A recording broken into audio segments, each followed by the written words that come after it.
Dobar dan, dragi prijatelji. Danas imamo video o sadnji krompira, pa krenimo. Vrijeme je fantastično za sadnju, pa smo se danas odlučili i za sadnju krompira. Veoma je važno dobro kultivisati zemljište, očistiti zemljište od svih nečistoća. Pošto smo se mi odlučili na sadnju prerezanim komadima sjemena krompira, takozvanim frakcijama, razmaci unutar redova trebaju biti 25 cm, između redova treba biti razmak oko 45 cm. Napravili smo 3 reda dužine oko 25 metara. Prije sadnje je poželjno ostaviti sjemenski krompir u toploj i mračnoj prostoriji 10 do 15 dana da bi naklijao na temperaturi od 12 do 15 stepeni Celzijusa. Naravno, proces naklijavanja ovisi o sorti krompira. Nakon toga se može sijati, tako što ga prvo narežete na 2 do 3 dijela maksimalno, ovisno o broju klica i veličini samog sjetvenog krompira. Pogledajte malo bliže na koji način se to radi. Prikazat ćemo nekoliko komada koje smo prerezali. Lagano je i svako to može pripremiti.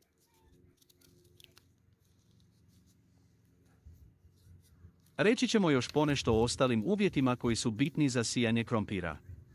Krompir je biljka umjereno vlažnog podneblja i pri nedostatku vode dolazi do smanjenja prinosa i kvalitete gomolja. U sušnim razdobljima može se provesti navodnjavanje nasada.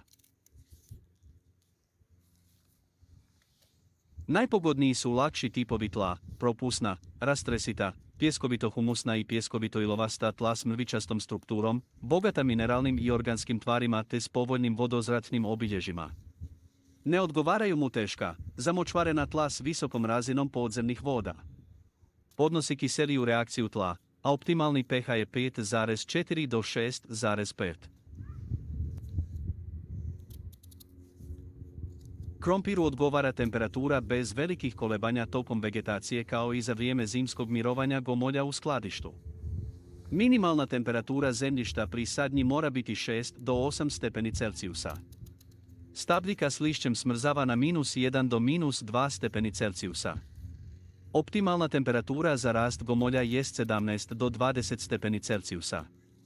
Na višim temperaturama formiranje gomolja i prinosi smanjuju se, a na temperaturi višoj od 30 stepeni Celzijusa rast gomolja potpuno prestaje.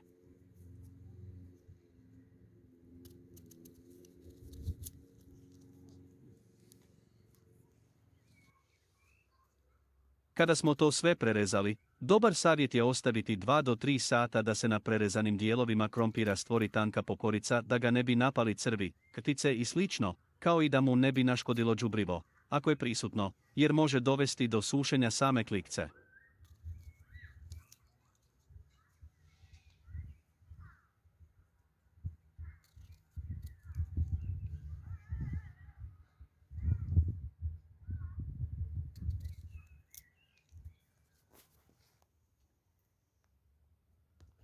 Kada smo sve pripremili i stekli se svi uvjeti, možemo krenuti sa redanjem frakcija u redove na svakih 25 cm po jedna, pa krenimo sa popunjavanjem naših redova.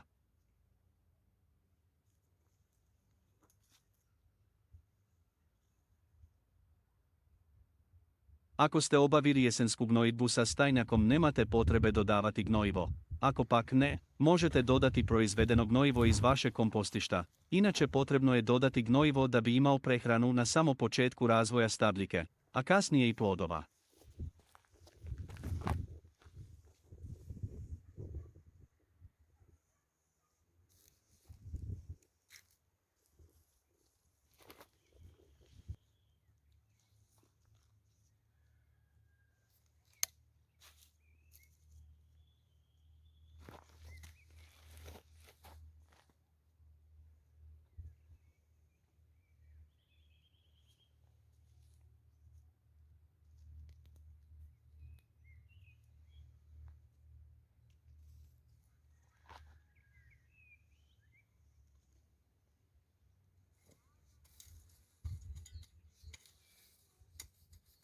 Na kraju, kada ste poredali sve frakcije, krenite sa zagrtanjem zemlje preko frakcija krompira, sve fino rasporedite.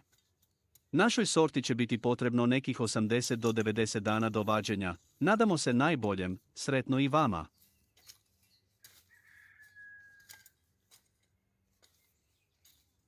To bi bilo to za ovaj put. Ako vam se video dopao, zapratite ovaj kanal i kliknite na zvonce da biste bili obavješteni o narednim videozapisima. Pogledajte također i naše prethodno objavljene videozapise.